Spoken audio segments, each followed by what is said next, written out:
Planning a trip to Japan often feels like trying to solve a high-stakes math problem in the middle of a crowd.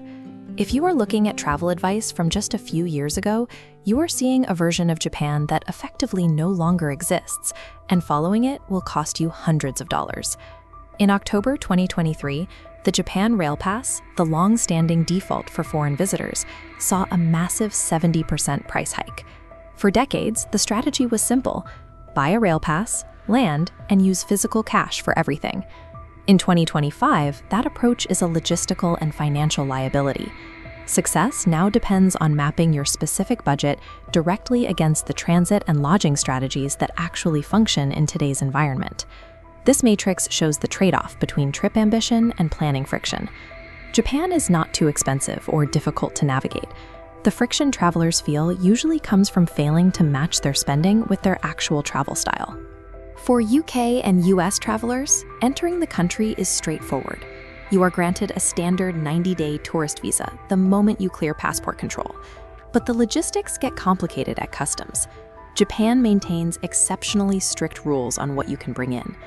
Foreign meat products, even processed items like bacon or ham, and specific produce are prohibited. The penalties for ignoring these rules include immediate confiscation, heavy fines, or even a prison sentence.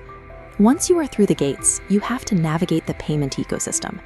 Outside of major tourist hubs, foreign credit cards are still frequently rejected by local systems. You will need a physical wallet. To maintain a steady supply of cash, plan to use the ATMs inside 7-Eleven stores or the local post office. Navigating daily life here means accepting these strict bureaucratic rules. In return, you get to travel through a society that is remarkably safe and highly ordered. Now we have to address your biggest potential expense, the transit showdown. A 14-day Japan Rail Pass now costs about $530. It offers unlimited bullet train access, but the math has changed. To make the $530 pass worth it, you'd need a cross-country journey every 48 hours. But booking single tickets from Tokyo to Kyoto, Osaka, and Hiroshima totals just $350, well under the pass cost. The trade-off is spontaneity. You lose the ability to just hop on any train. You have to lock in your specific seats in advance. For everything else, local subways, buses, and convenience store snacks, you will need a digital Suica card in your Apple Wallet for instant tap-and-go access. Unlimited travel is no longer a guaranteed win. To avoid wasting hundreds of dollars on rail fare, you have to lock in your exact route before you land.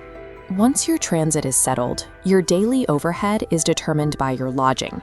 Options range from $40 capsule hotels to high-end traditional inns called ryokans. A ryokan can cost over $150 a night, but it functionally zeroes out your food budget for the day by providing a multi-course kaiseki dinner and access to private onsens. On the opposite end, staying in capsule hotels and hostels keeps your nightly overhead extremely low, often around $40. That budget strategy works because the local food scene is so accessible. You can get world-class ramen, okonomiyaki, or high-quality convenience store meals for under $10. But the hidden variable in any budget is seasonality. In July and August, the humidity and 100-degree heat will test your endurance. The weather actively dictates your itinerary. You will likely need midday hotel rests, and outdoor excursions like Mount Takao are only feasible in the early morning. You can hit that $110 daily benchmark by balancing a single high-end ryokan experience with several days of affordable street food and budget lodging. General advice fails because travelers have different goals. To finalize your plan, you need to identify which archetype fits your trip. First is the Tokyo-centric optimizer. This traveler focuses on urban exploration and high-end dining within the Kanto region. If that is you, skip the rail pass entirely.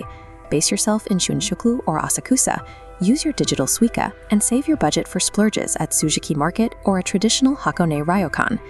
To maintain that convenience, use the Takuhibin luggage forwarding service to ship your bags between hotels so you never have to carry them on the subway. The second archetype is the cross-country budgeteer. This traveler wants geographic breadth, from Tokyo down to Hiroshima, while staying strictly at the $110 daily limit. The budgeteer should use single journey tickets or night buses to avoid bullet train costs. paired with capsule hotels and local ramen shops. This budget grants you access to immense historical depth, including the emotional gravity of sites like the atomic bomb dome in Hiroshima. Japan is a country that rewards upfront preparation. By defining your travel style and locking in the transit math before you fly, the entire country opens up effortlessly.